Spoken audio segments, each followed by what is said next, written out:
Wheels और टायरों से परिचय। नमस्ते। व्हील और टायरों के इस सेशन में आपका स्वागत है।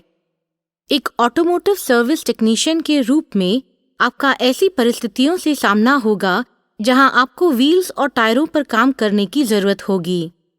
इसमें टायरों की मरम्मत करना और बदलना, व्हील्स को सीधी रेखा में लाना और कई और चीजें शामिल होंगी। सही ढंग से मरम्मत और सुधार करने के काबिल होने के लिए व्हील्स और टायरों के बारे में अच्छी जानकारी होनी जरूरी है। इस सेशन में हम व्हील्स और टायरों के बीच अंतर, व्हील्स और टायरों का उद्देश्य और टायर कोड के बारे में सीखेंगे। मानव ने सदियों पहले व्हील का आविष्कार किया था। पिछले 100 सालों में टू व्हीलर्स के व्हील्स और टायरों के ग्रिप, एक्सेलरेशन, बैलेंस और ब्रेकिंग सहित बेहतर आराम, टिकाऊपन और मजबूती में सुधार हुआ है।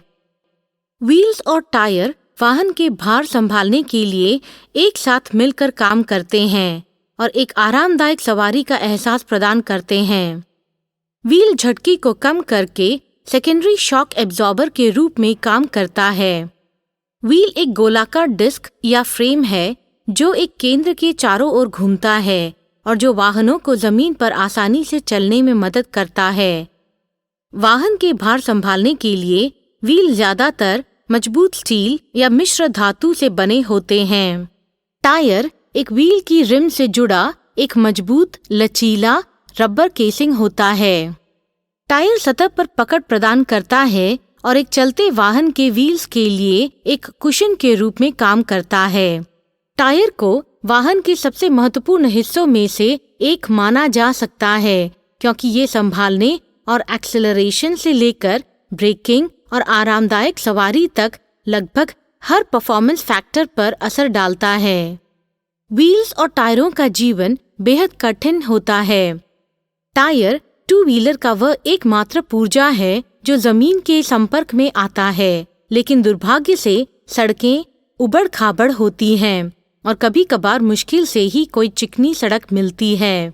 टायर के अंदर हवा का दबाव उबड़ खाबड़ और बम्पी सतहों पर सवारी करने में मदद करता है। जब टायर में हवा का दबाव बहुत ज्यादा या बहुत कम होता है तो टायर का जीवन घट जाता है।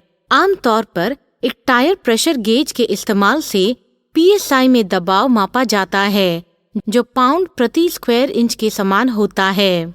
आमतौर पर सड़क पर चलने वाले मोटरसाइकिल के पीछे के टायर के लिए हवा का दबाव 30 PSI और आगे के टायर के लिए 25 PSI होता है। यह लोड की आवश्यकताओं और इलाके के अनुसार अलग अलग होगा।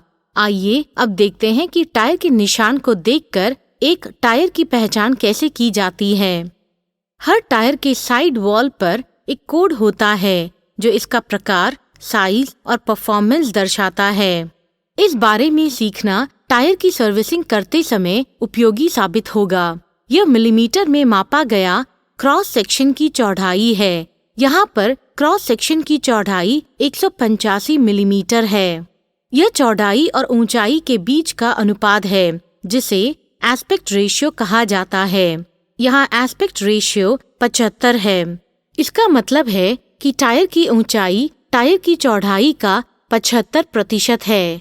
यह व्हील का डायमीटर है जो इंच में नापा गया है। यहाँ डायमीटर 18 इंच है। यह व्हील का लोड इंडेक्स है। टायर का लोड इंडेक्स नंबर जितना अधिक होगा उसका लोड कैरिंग कैपेसिटी यानी भार संभालने की क्षमता उतनी ही ज्यादा होगी। आप लोड इंडेक्स टेबल देखकर लोड कैरिंग कैपेसिटी जान सकते हैं। हमारे मामले में 82 के लोड इंडेक्स के लिए लोड कैरिंग कैपेसिटी यानी भार संभालने की क्षमता 475 किलोग्राम है। ये टायर की स्पीड रेटिंग है जो इसकी अधिकतम स्पीड को दर्शाता है। स्पीड रेटिंग टेबल हर रेटिंग के लिए अधिकतम स्पीड दर्शाता है। यहाँ S बताता है कि टायर की अधिकतम स्पीड 112 मील प्रति घंटे है। इसी के साथ हम सेशन के आखिरी पड़ाव पर आ गए हैं। इस सेशन में हमने सीखा व्हील्स और टायर वाहन का भार संभालते हैं और आरामदायक सवारी का एहसास प्रदान करते हैं।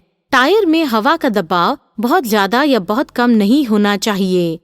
आमतौर पर सड़क पर चलने वाले मोटरसाइकिल के पीछे के टायर के लिए हवा का दबाव 30 psi और आगे के टायर के लिए 25 psi होता है।